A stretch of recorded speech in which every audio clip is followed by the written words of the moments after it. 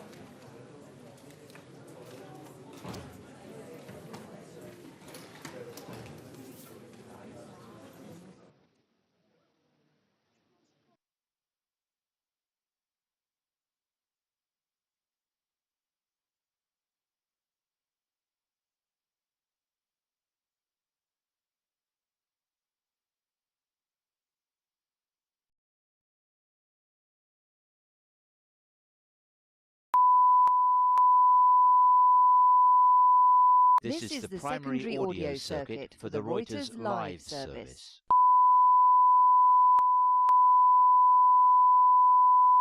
This is the primary audio circuit for the Reuters live service.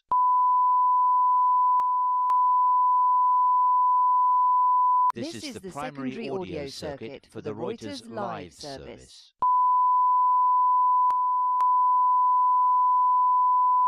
This is the primary audio circuit for the Reuters live service.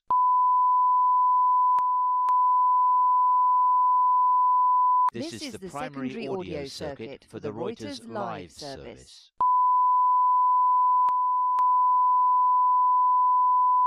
This is the primary audio circuit for the Reuters live service.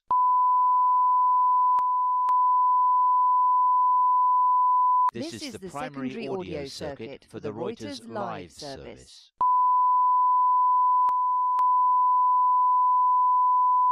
This is the primary audio circuit for the Reuters live service.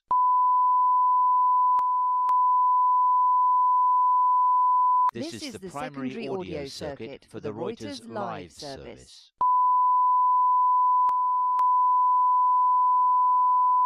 This is the primary audio circuit for the Reuters live service.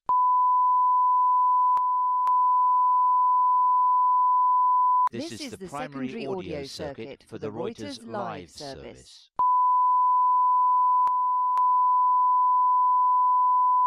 This is the primary audio circuit for the Reuters live service.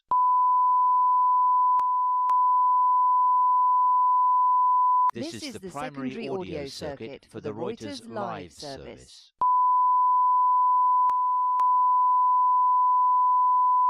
This is the primary audio circuit for the Reuters live service.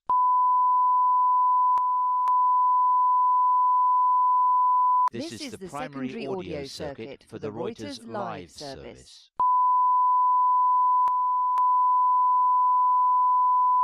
This is the primary audio circuit for the Reuters live service.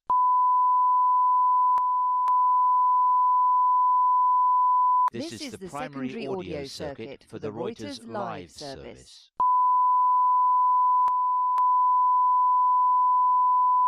This is the primary audio circuit for the Reuters live service.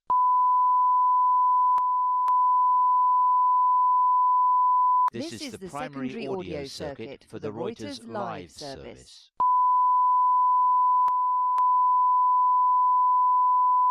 This is the primary audio circuit for the Reuters live service.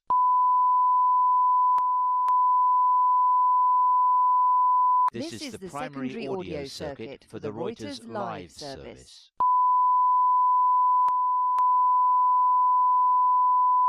This is the primary audio circuit for the Reuters live service.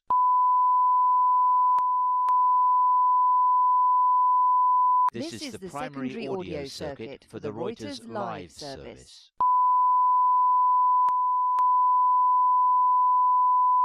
This is the primary audio circuit for the Reuters live service.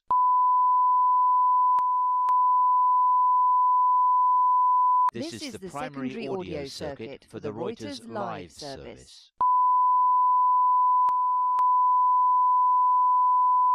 This is the primary audio circuit for the Reuters live service.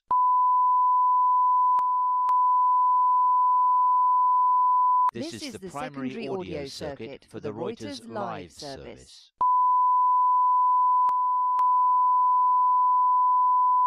This is the primary audio circuit for the Reuters live service.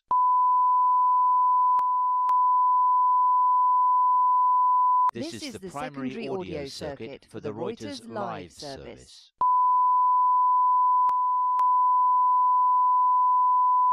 This is the primary audio circuit for the Reuters live service.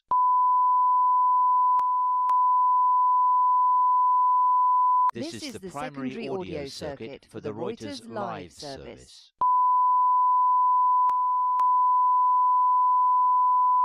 This is the primary audio circuit for the Reuters live service.